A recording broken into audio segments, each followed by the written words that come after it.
তুই আর মুক্তিযোদ্ধা নামে পরিচয় দিবি না, এই এলাকায় থাকবি না। এখানে তুই টিপ দে, আবার স্বাক্ষর দে। আমি কইছি আমি স্বাধীনতা মুক্তিযুদ্ধে অংশগ্রহণ করছি, আমার জীবন চলে দেব, আমি মুক্তিযোদ্ধা।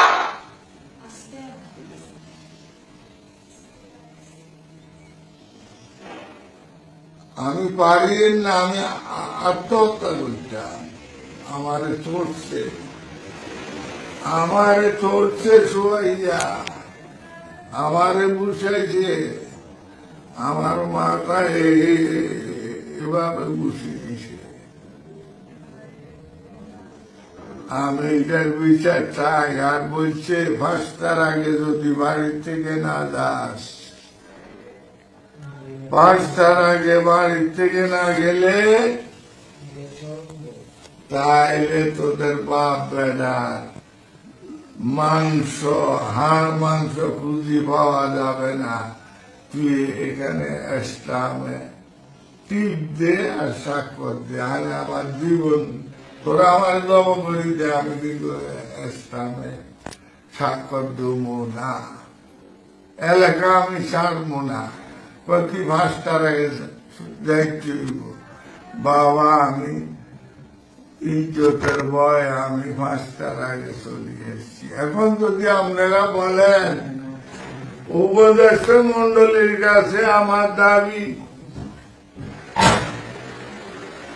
মুক্তিযোদ্ধা হিসাবে আমি বাংলাদেশের সর্বস্তরে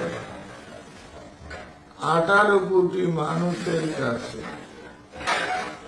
বিচার দিলাম, সারা বাংলাদেশের মুক্তিযোদ্ধাদের গলায় যারা জুতার মালা দিছে, আমার গায়ে, আমার গলায় দেওয়া মানে সারা বাংলাদেশের মুক্তিযোদ্ধাদের গলায় 2,50,050 জন মুক্তিযোদ্ধার গলায় যারা বাতা পায়, যারা গেজেটভুক্ত, তাদের